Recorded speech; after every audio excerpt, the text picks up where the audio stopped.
Mira, lo pusiste a dudar rápido, ¿verdad? Estate quieto. Ya, mami.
Señor, en esta noche, Señor, gracias por esta reunión que tú nos permites tener, Señor, en este lugar, Señor, al cual nosotros llamamos nuestro hogar. Gracias por este momento de comunión, Señor, y de compartir de tu palabra.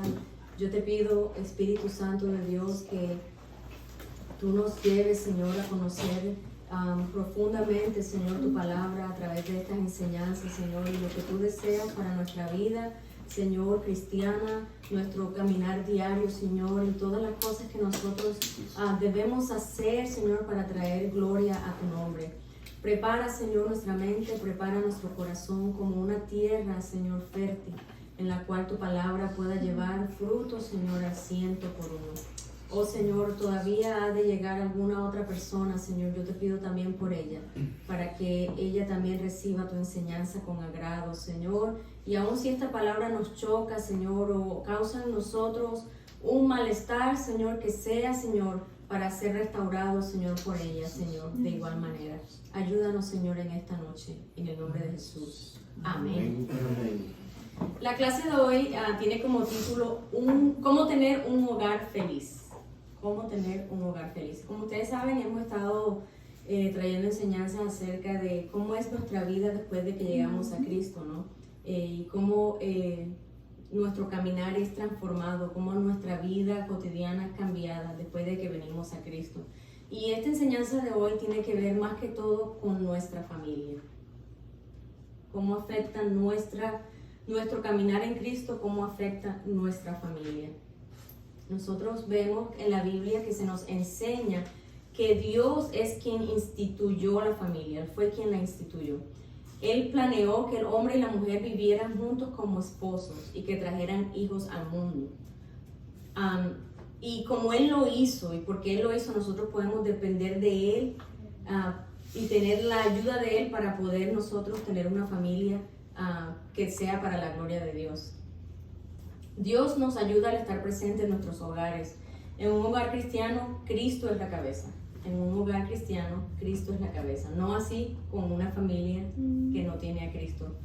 en el centro, ¿verdad? Y entonces esa presencia de Cristo tiene que ser evidente en una familia cristiana. Dios también nos ayuda al darnos pautas para seguir en nuestra vida familiar. Esas pautas nos ayudan a la gente a saber cómo comportarse como esposos, cómo comportarse como padres e hijos. Si bien no todos somos padres, Tony no es padre, pero aquí todos estamos casados menos Antonella, que es soltera. Bueno, se va a casar. La carita de Y también la palabra de Dios nos ayuda a cómo ser hijos. Todos somos hijos, ¿verdad? Todos somos hijos. Y entonces en esta lección vamos a andar un poquito más en esas cosas.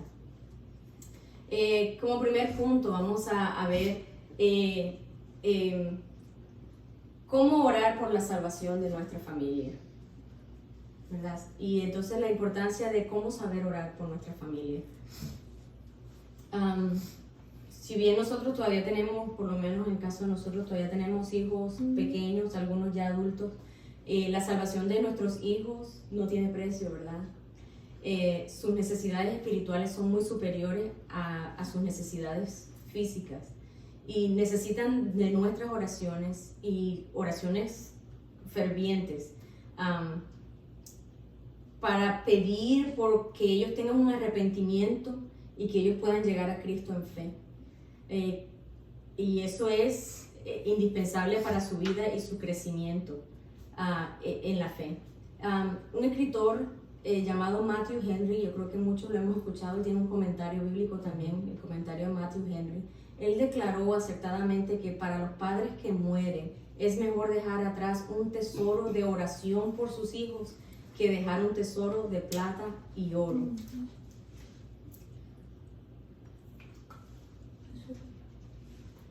Dios bendice las oraciones sinceras de los padres por el bien espiritual y eterno de sus hijos. Nuestros hijos necesitan ser regenerados, es decir, ellos tienen que nacer de nuevo, nuestros hijos. El conocimiento y la moralidad a veces son malinterpretados como que como se portan bien, entonces son salvos. O sea, son moralmente correctos, entonces son salvos. Y eso a veces es una mala interpretación de las acciones de nuestros hijos.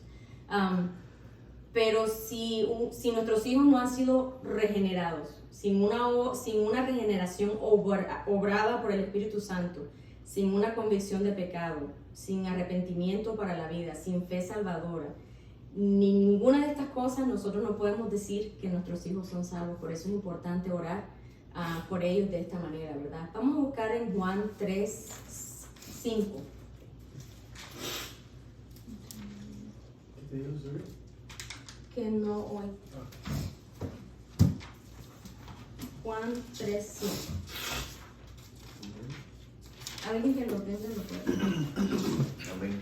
Dice, respondió Jesús, de cierto te digo que el que no naciere de agua y del Espíritu no puede entrar en el reino de Dios. Y este texto lo hemos revisado, creo que en esta célula, no sé cuántas veces, donde vemos la importancia del nuevo nacimiento y que si nosotros no somos regenerados, nosotros no podemos entrar en el reino de Dios, ¿verdad? El reino de los cielos. Ahí mismo en Juan vamos a ver en el capítulo 16, versículos del 8 al 11. 8 al 11. Si lo tengan, lo pueden ver, por favor.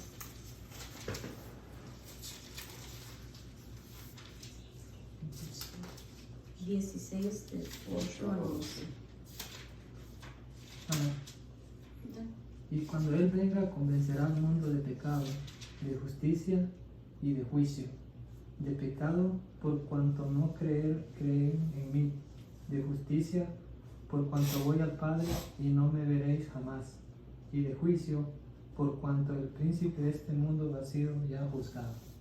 Amén. Entonces vemos aquí la necesidad de que el Espíritu Santo obre en nuestra vida para convencernos de pecado, de justicia, de juicio. Y cuántos versículos más podemos ver en Juan 3:16, un versículo que nosotros no sabemos de memoria, ¿verdad? Que de tal manera amó Dios el mundo que ha dado su Hijo unigénito para que todo aquel que en él cree no se pierda, mas tenga vida eterna. Nosotros tenemos un deber de verdad, de no solamente orar por nuestros hijos, sino también de presentarles a ellos el Evangelio, y yo creo que a veces nosotros erramos porque los llevamos a la iglesia nada más, y si bien es bueno llevarlos a la iglesia porque les damos ese ejemplo en nuestro diario vivir, en todas las circunstancias que se presentan, la importancia de presentarles el Evangelio, aun cuando ellos son heridos, cuando ellos son, que están como niños a veces, como adolescentes, como personas jóvenes, están pasando por cosas. Uno puede usar esos momentos, esos destellos de Dios para presentar el Evangelio. Volviendo ahí a Juan 3, vemos que el Señor Jesús está teniendo una conversación con Nicodemo, ¿verdad? El Señor está evangelizando a un fariseo, que era Nicodemo. Como judío, Nicodemo estaba incluido en el pacto, ¿verdad? Él recibió la señal del pacto, él era circuncidado, fue educado en las escrituras. O sea, era un hombre preparado en las escrituras, fariseo, pero Cristo le dijo, tienes que nacer de nuevo, tienes que nacer de nuevo. Y hasta que nació de nuevo, Nicodemo estaba espiritualmente ciego a las verdades del reino de Dios, ¿verdad? Entonces es importante eso. De manera similar, sin la obra salvadora de la gracia de Dios, nuestros hijos son caídos y pecadores, no son justos. Los niños desde que están en el vientre vienen ya con una naturaleza de pecado. Eso es algo que es fundamental que nosotros tengamos claro en la doctrina de la salvación, que todos nacemos con una naturaleza pecaminosa. Los padres cristianos necesitan orar por la salvación de sus hijos y llamarles a que confíen en Jesucristo como el único Salvador, porque solo su sangre nos limpia de todo pecado. Eso está en 1 Juan 1:7, no tienen que buscarlo.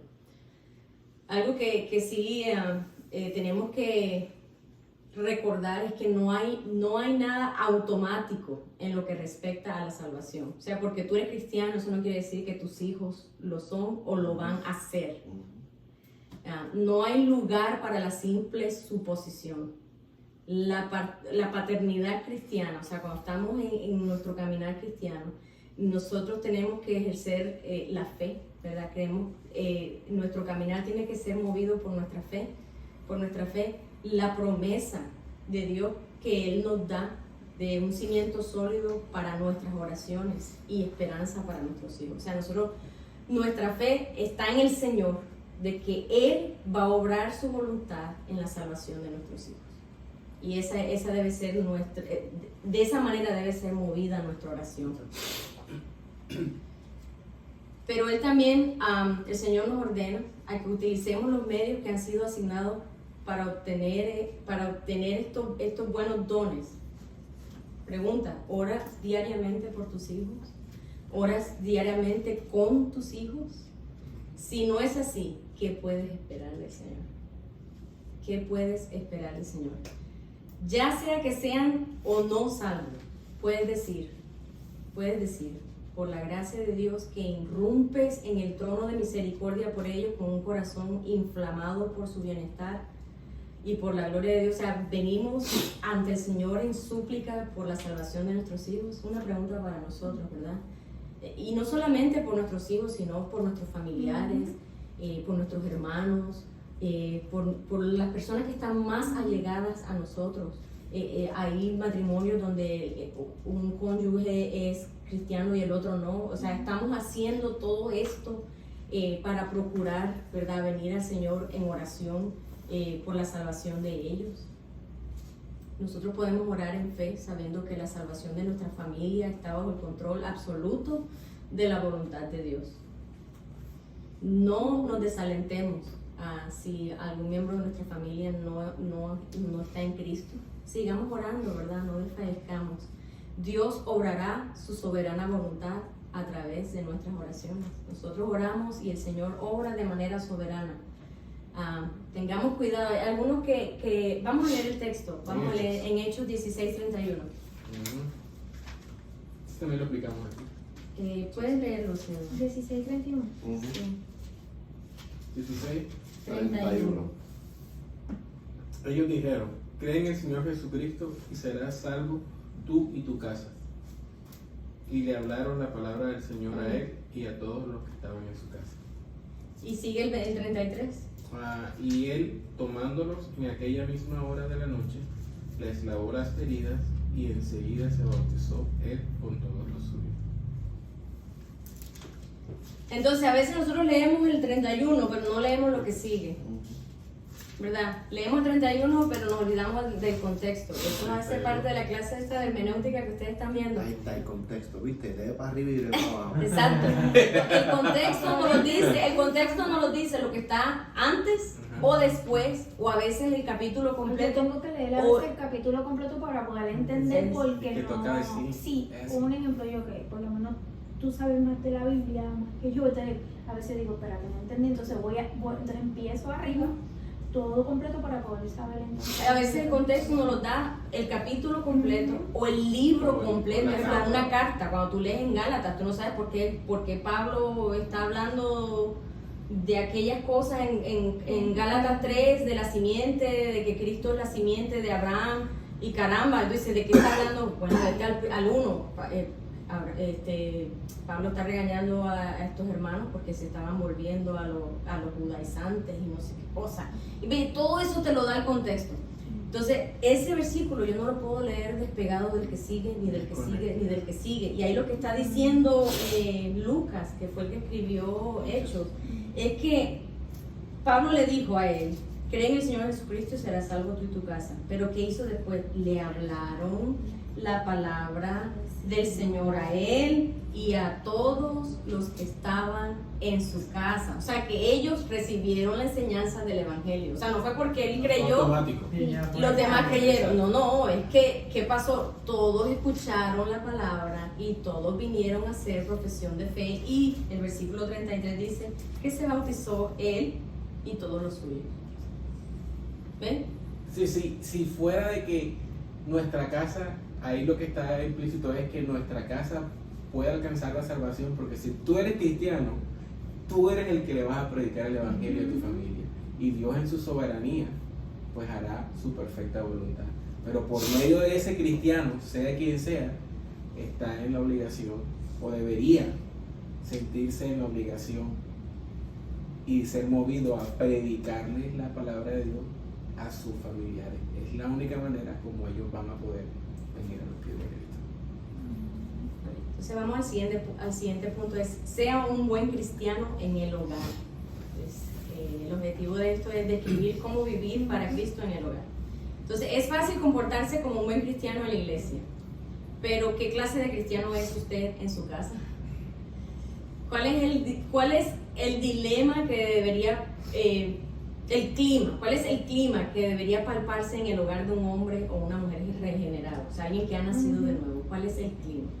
Sabemos que como cristianos tendremos que enfrentar muchas dificultades, problemas de vivir en un mundo caído. Un hombre cristiano, una mujer cristiana no vive en una burbuja, ¿verdad?, de cristal. Ahora que estamos en Cristo no estamos en las nubes, ¿no? Vivimos en el mundo real. Por momentos luchamos con el desánimo, con el abatimiento de espíritu, tenemos luchas con nuestros propios pecados, pero aún así permanece la pregunta: ¿cuál debería ser el clima prevaleciente en el hogar de un hombre, de una mujer que ha sido salvado por la gracia de Dios, que ha recibido todos los beneficios de la obra redentora de Cristo? ¿Cuál es la atmósfera que debería caracterizar el hogar? Bueno, unos diríamos, debería ser estamos así todo el día como en constante meditación espiritual, algo así como lúgubre o sombrío o tenso, sin alegría. O debería ser un lugar en el que, sin ser muy superficial, se perciba generalmente un clima de gozo, de gratitud a Dios y de alabanza. Dice el Salmo 118:15. Vamos a buscarlo. Salmo 118:15.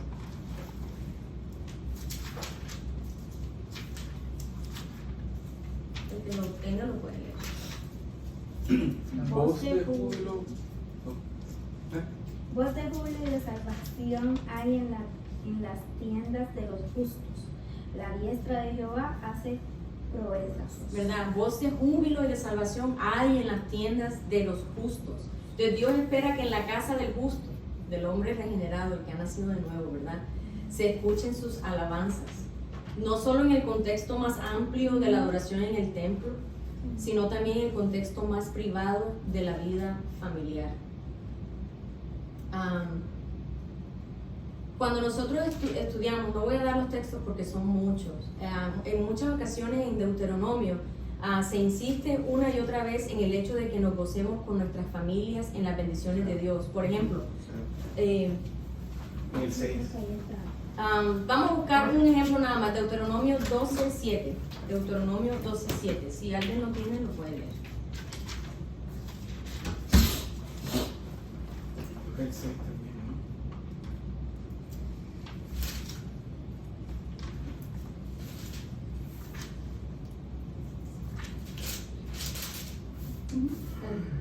There you and your families will feast in the presence of the Lord your God, and you will rejoice in all you have accomplished, because the Lord your God has blessed you. Y dice ahí, y comeréis allí delante de Jehová vuestro Dios, y os alegraréis vosotros y vuestras familias en toda obra de vuestras manos, en la cual Jehová tu Dios te haya bendecido. Hace un énfasis en muchos versículos en Deuteronomio una y otra vez de que nos gocemos con nuestras familias en las bendiciones de Dios. Y el énfasis de estos textos no está en el deleite y el gozo individual como tal que tiene el creyente en su comunión con Dios. Está, bienvenida. hacia adelante. Gracias. Donde quiera, hermanas. Aquí está bien. ¿Está Ok. bien? Ok. De no solamente el énfasis está en el deleite y en el gozo individual del creyente en su comunión con Dios, sino más bien en una participación de ese gozo juntamente con los miembros de nuestra familia. O sea, te gozarás tú y los tuyos, te gozarás tú y los de tu familia, los de tu generación y los hijos de tus hijos, y etcétera, etcétera. Siempre se hace ese énfasis del gozo que hay que fluye de parte de Dios hacia el individuo y hacia su familia. Sabemos que hay momentos en que atravesamos por periodos de crisis. Toda familia conoce que tenemos situaciones así. Incluso hay momentos de tensión. La pregunta es, ¿cuál es el clima habitual de tu casa? Aún en los momentos de tensión, ¿cuál es el clima? ¿Qué es lo que se respira?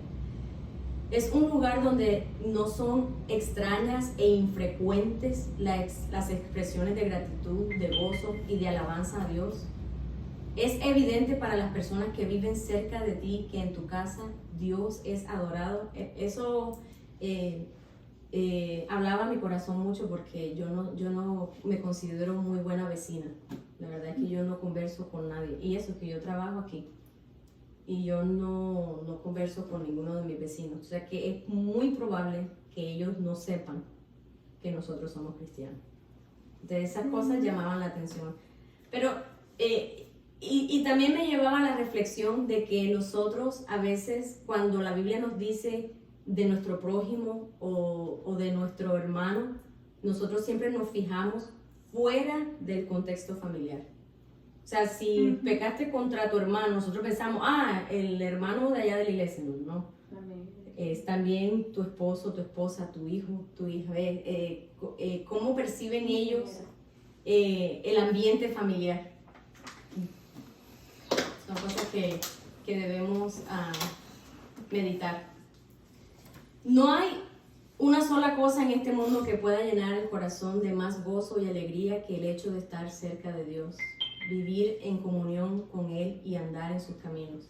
Dice el salmista en el Salmo 4:7.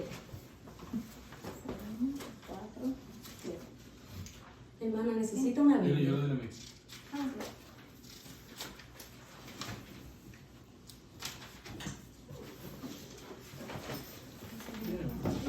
You have given me Está con la cara. greater joy than those who have abundant harvests of grain and new wine. Léelo otra vez. Salmo 4:7. You have given me greater joy than those who have abundant harvests of grain and new wine. Tú diste alegría a mi corazón mayor que la de ellos cuando abundaba su grano y su mosto. O sea que tenemos esa alegría que viene de parte de Dios. Los hombres del mundo se alegran en su prosperidad y sin embargo dice David a Dios, el gozo que tú me das es mayor, es mayor. Nuestro gozo es mayor y nada puede sustituir la alegría del creyente que se deleita en Dios. Y cuando somos seducidos a buscar ese deleite en otras cosas de este mundo, el resultado final será, sin duda alguna, tristeza y frustración. Recordemos que Cristo, acuérdense que estamos hablando de cómo estamos ahora que estamos en Cristo, ¿verdad? Nosotros, la Biblia nos enseña que Él vino a darnos vida y vida en abundancia. Entonces, si usted como cristiano, su testimonio en su casa, es que usted está peor que cuando estaba en el mundo, usted está dando un mal testimonio de Cristo. Está dando un mal testimonio de Cristo. O sea, ¿cuál es el testimonio que yo le estoy dando a mi esposo? ¿Cuál es el testimonio que mi esposo cristiano me está dando a mí? ¿Cuál es el testimonio que como madre, como padre le estoy dando a mi hija, a mi esposo, a mi mamá, a mis hermanos? Todas estas cosas que nos conviene hacernos la pregunta. Voy vamos a decir, Colosenses 3, del 8 al 9, y otro que me busque ahí mismo en Colosenses 3, del 12 al 14. Colosenses 3, del 8 al 9, y otro que busque ahí mismo en capítulo 3 de Colosenses, del 12 al 14. Estoy en el 3, estoy en el 8. 3. 8. Dale, Vanessa. Colosenses 3, 8. 8 al 9. Pero ahora dejad también vosotros todas estas cosas, ira, enojo, malicia, blasfemia, palabras deshonestas de vuestra boca. No mintáis los unos a los otros, habiéndoos despojado del viejo hombre. Con sus hechos, ¿verdad? Del 12 al 14. Amén.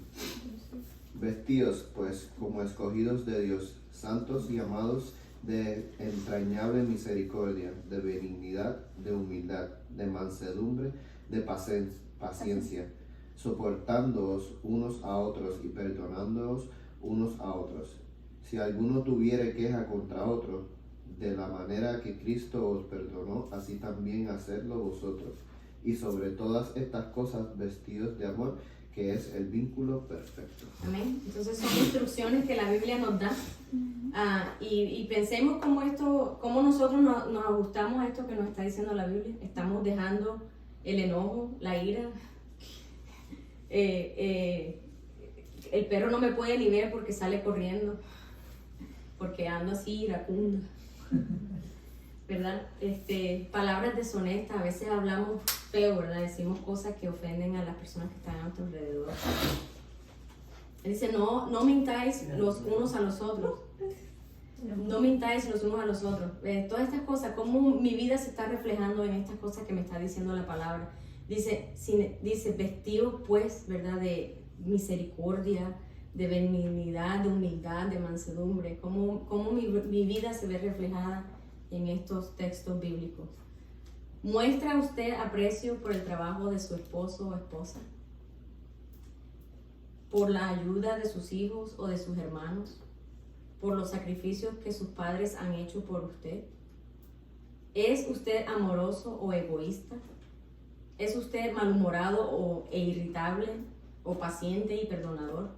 ¿Es usted un dictador o escucha usted la opinión de los demás? ¿Es usted respetuoso y obediente con sus padres o es terco y desobediente? ¿Le gusta ayudar y complacer o es usted un flojo, un perezoso? ¿Coopera usted gustosamente con los demás sin criticar ni quejarse? ¿Se desalienta fácilmente o está contento aún cuando las cosas van mal? ¿Es fácil para los demás vivir con usted? Es una buena pregunta. Es fácil. Hay gente que dice, yo no puedo vivir con nadie. Qué mal testimonio. Imagínese usted. No, que Yo he escuchado de gente que se enorgullece de decir que yo no sé vivir con nadie. Pero qué bonito sería que dijeran, qué bonito fue cuando viví con tal persona si es un familiar. ¿Verdad? Todas esas cosas que nos ayudan a dar buen testimonio de Cristo. Pidamos perdón por nuestras faltas. Jesús nos enseñó a pedir perdón a quienes hemos ofendido. Si nosotros no estamos dispuestos a hacerlo, esto será un impedimento en nuestra comunión con Dios. En el contexto del matrimonio, ¿verdad? Nosotros podemos decir, en el contexto del matrimonio, nosotros podemos decir que está bien claro que el abuso y el adulterio arruinan los matrimonios. Pero a veces no es tan obvio que hay pequeñas ofensas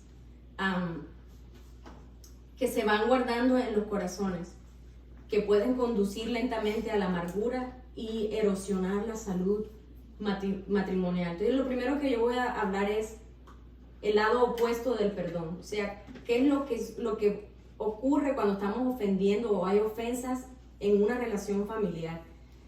Y lo que eso puede causar, sobre todo cuando en nosotros no hay una actitud de pedir perdón. Porque pedir perdón es a veces una de las cosas más difíciles o la que menos practicamos. Porque trata directamente con nuestro orgullo. ¿Verdad? Entonces, si nosotros tenemos un matrimonio sabio, nosotros debemos entender que el poder que puede ocupar la amargura y cómo puede afectar eso en una relación matrimonial. Eso puede acabar con la alegría, con la intimidad y con el afecto. Sobre cuando hay ofensas que están dañando la relación matrimonial.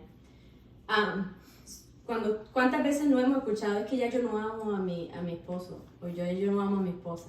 Y a veces son por cosas que a tu parecer son minúsculas, que son sin importancia. La amargura no resuelta es a menudo la culpable de eso.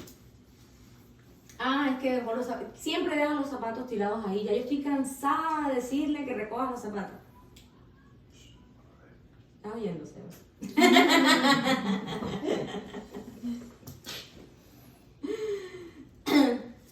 Hay un texto en Hebreos, se lo voy a leer para que no lo busque. En Hebreos 12:15 dice: cuídense de que nadie deje de alcanzar la gracia de Dios, de que ninguna raíz de amargura brotando cause dificultades y por ello muchos sean contaminados.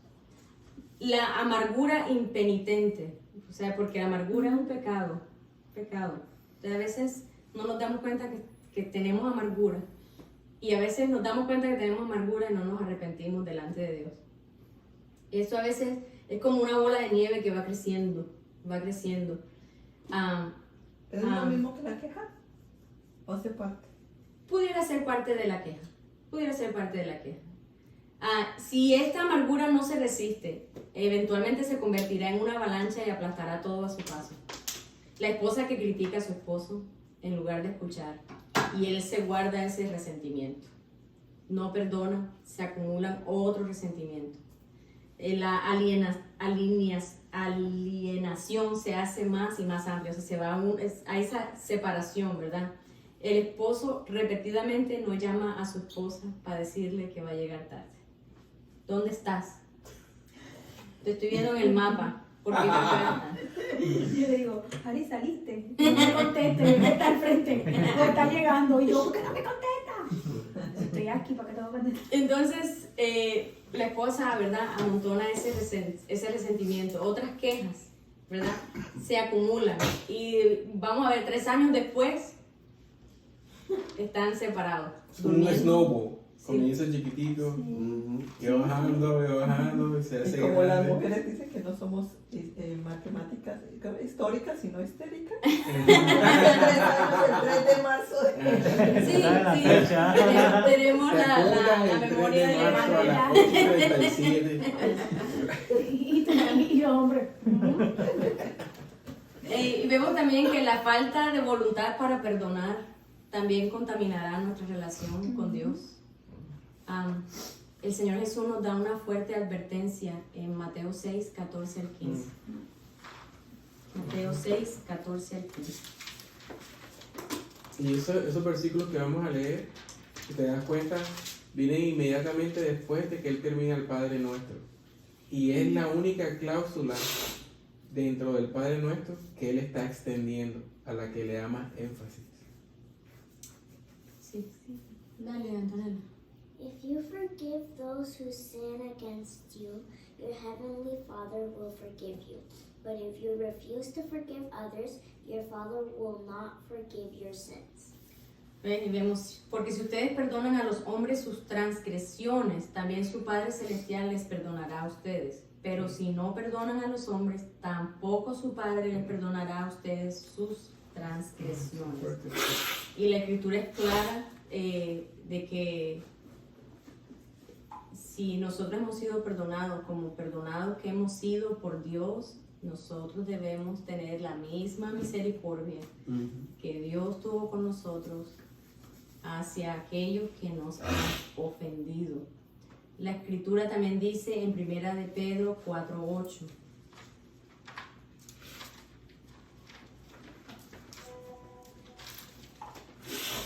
La última parte. Vamos a leerlo todo el que lo tenga. 1 de Pedro 4:8.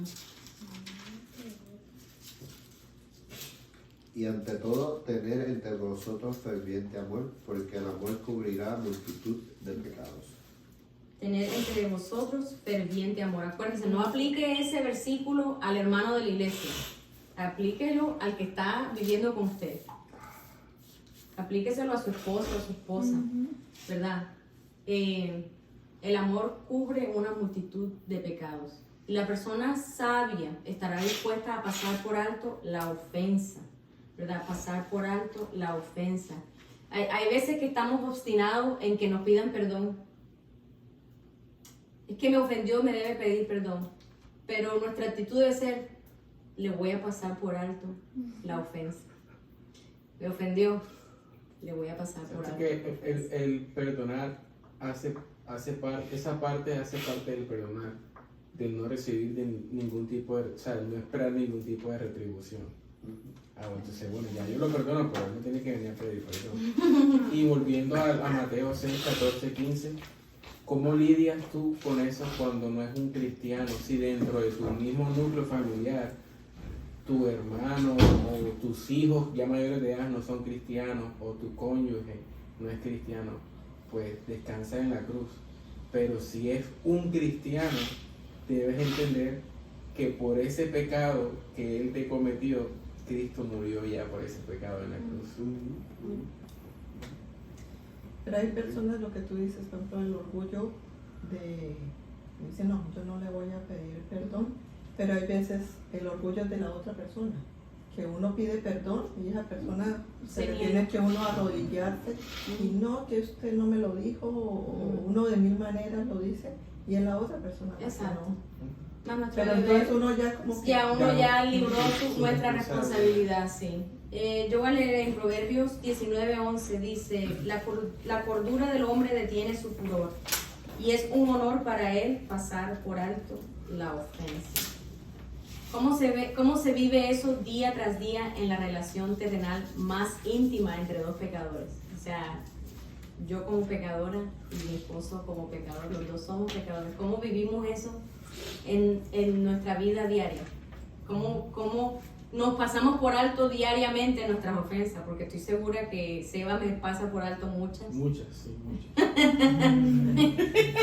Y yo a él también. Ella te pasa más.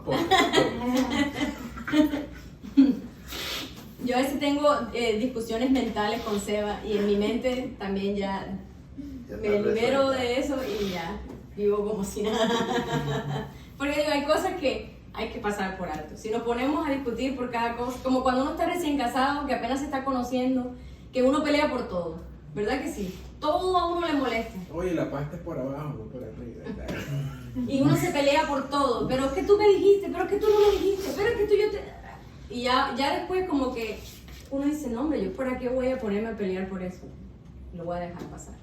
Así debe ser nuestra actitud, ¿verdad? 4 cosas rapidito para combatir esa amargura, sobre todo en los matrimonios. Debemos desarrollar la habilidad de ver nuestro propio pecado a través de los ojos de Dios. ¿Cómo así? Nuestra disposición a perdonar será directamente proporcional a nuestra capacidad de ver nuestro pecado, el pecado que Cristo nos ha perdonado. Y cómo Cristo me perdonó pagando un costo infinito sobre sí mismo. Entonces es necesario entender que el orgullo es la raíz de mayor amargura.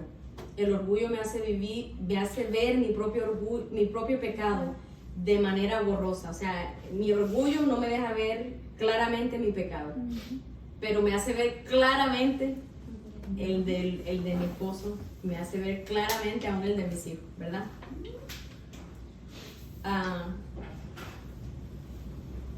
Y esas cosas, ¿verdad?, desmotivan el perdón. Debemos darnos cuenta, como segundo punto, debemos darnos cuenta que el perdón es más una decisión que un sentimiento. No podemos controlar nuestros sentimientos en ocasiones. Es muy difícil controlar nuestros sentimientos, pero sí podemos controlar nuestras decisiones. Todo lo que Dios pide es que repetidamente y de manera persistente queramos perdonar. Perseveremos hasta que los sentimientos sean transformados, ¿verdad? Cuando Pedro le preguntó al Señor Jesús si debía perdonar a su enemigo 7 veces, Jesús respondió: no te digo 7, sino aún 70 veces 7. 70 veces 7 es un simbolismo bíblico que denota una persistencia interminable. O sea, lo vas a hacer una y otra vez. Una y otra vez tú vas a perdonar. Una y otra vez. Una y otra vez. Como cuarto punto, mantente abierto a la posibilidad de que tus sentimientos de dolor y amargura no siempre están justificados. O sea, a veces tú estás empecinado en algo que tú crees que te hicieron mal, pero tú eres el que estás mal. Debemos estar atentos a las expectativas irracionales. Estas cosas nos pueden llevar a ver el pecado en otros donde no existe. O sea, crees tú que pecaron contra ti, pero no te han hecho nada, y eso te ha mantenido en una amargura por mucho tiempo. Exigir el arrepentimiento donde no se necesita. O sea, si no te han hecho nada, ¿de qué se va a arrepentir esa persona? Versículos que son claves, ¿verdad? Que nos enseña la Biblia acerca de ahora sí, cómo debe ser nuestra actitud para pedir perdón. O sea, nosotros tenemos que pedir perdón si hemos fallado, porque lo hacemos. Constantemente fallamos. Y sobre todo a las personas que tenemos cerca. O sea, es más probable que tú le falles a la persona que está a tu lado que a una persona en la calle. O sea, las probabilidades son mucho mayores. Entonces, dice, por ejemplo, les voy a leer en Mateo 5, 23 al 24. Por tanto, si traes tu ofrenda al altar y allí te acuerdas que tu hermano tiene, acuérdense, tu hermano es el que tienes al lado, no el hermano de allá de la iglesia. Si te acuerdas de que tu hermano tiene algo contra ti, deja allí tu ofrenda delante del altar y anda, reconcíliate primero con tu hermano, y entonces ven y presenta tu ofrenda. Eso está en Mateo 5, 23 al 24. No siempre es fácil pedir perdón por nuestras faltas, pero es una buena manera de soltar, ¿verdad?, esos malos sentimientos y mantener feliz el hogar. En Santiago 5:16 dice: confesaos vuestras ofensas unos a otros, y orad unos por otros para que seáis sanados. Hay un ejemplo de Paul Washer que escuché de él hace tiempo, donde él hizo algo que ofendió a su hija. Él no dio los detalles, pero se dio cuenta que él le había causado dolor a su hija. Y entonces él fue donde ella le dijo: ¿me puedes perdonar? O sea, el papá pidiéndole perdón a su hija. Y la niña le dijo: don't worry about it. O sea, como que no te preocupes. Y él le dijo: no. Me tienes que decir si me perdonas. O sea, cultivar esa esa buena actitud, ese buen comportamiento cristiano, donde no es solamente forget about it y no importa. Y después estamos rumiando ahí en nuestro pensamiento todo lo malo que nos hicieron y no perdonamos en realidad, sino que hacemos como algo superficial. Entonces me gustó mucho ese ejemplo de Paul Washer. 15 minutos. Otra cosa que es importante para tener un hogar feliz es mantener un matrimonio sagrado. Un matrimonio sagrado, como la canción de... Una canción por ahí. Dios quiere que tengamos un hogar feliz.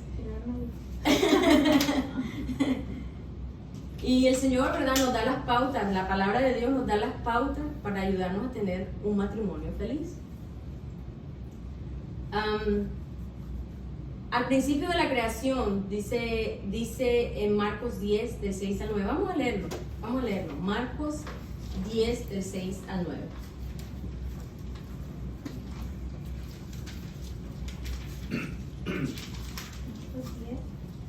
Soy el 9.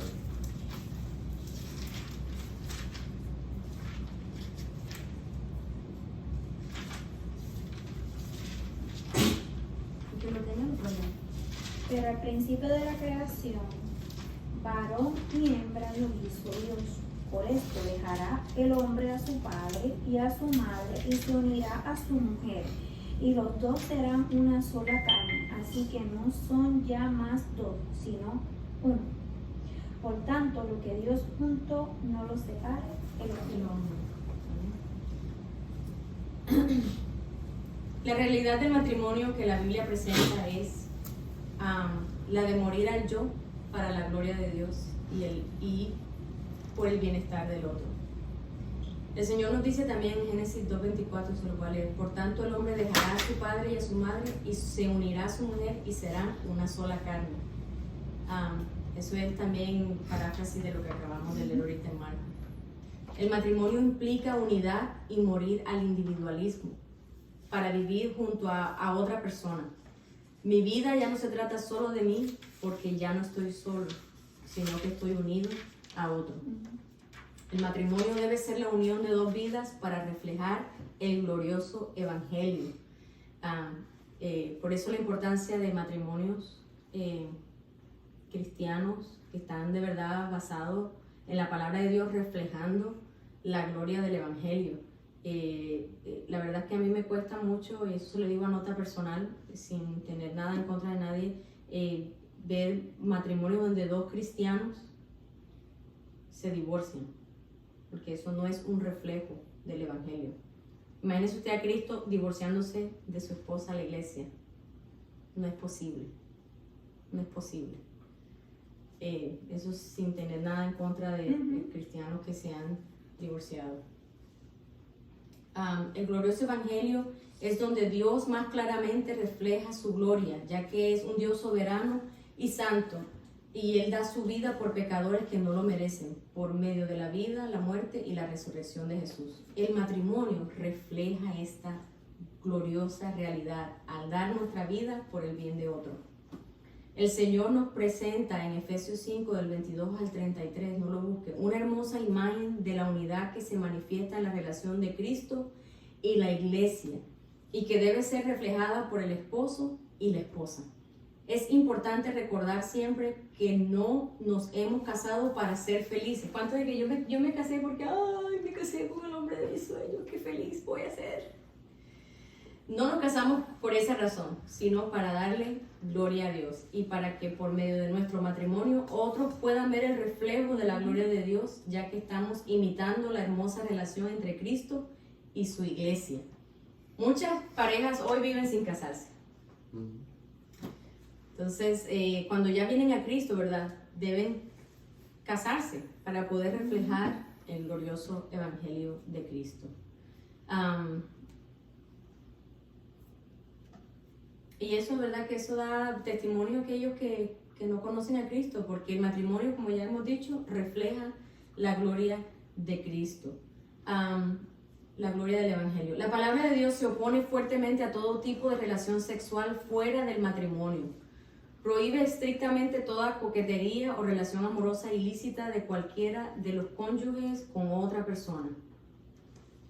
Hebreos 13:4 advierte: honrosos sean todos el matrimonio y el lecho sin mancilla, pero a los fornicarios y a los adúlteros los juzgará Dios. Usted ha escuchado a gente que dice: ay no, ¿tú quién eres para juzgarme? Que me juzgue Dios. Y a veces eso lo decimos con tanta ligereza, como que Dios es un diosito.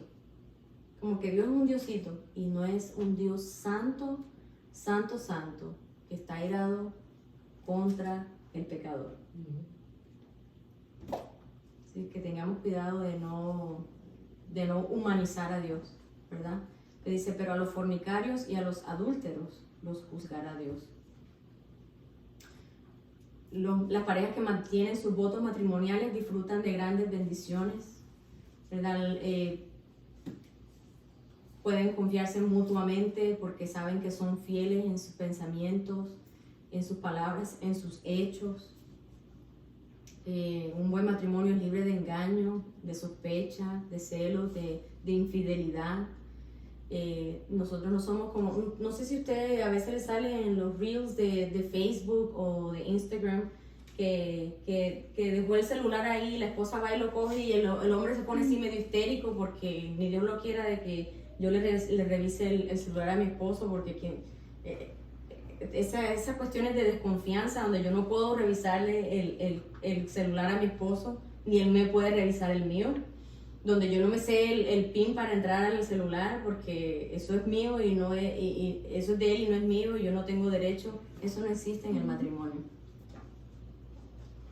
Eso no existe en el matrimonio. ¿Qué tengo yo que ocultarle a Seba? A menos que esté haciendo algo malo, ¿verdad? Entonces tengamos cuidado con esas cosas. Ya voy a terminar. Ya 10 minutos. Con respecto al matrimonio, ¿verdad? Aquellos que están solteros. ¿Usted es casada? ¿Soltera? ¿Soltera? Ok. Y Antonella, que algún día... Futura casada. Sí. Y bueno, estoy en busca. Sí. Y Antonella, que algún día se casará. Bueno. Claro. Sí, no, sí. La importancia de casarse con una persona cristiana. Dios no quiere que usted caiga en la trampa, en una trampa de Satanás que él usa y que ha usado con otros cristianos. La palabra de Dios nos advierte contra casarnos con alguien que no es creyente. Busquemos en 2 a los Corintios 6:14. Yo voy a decir igual. Segunda a los Corintios 6:14.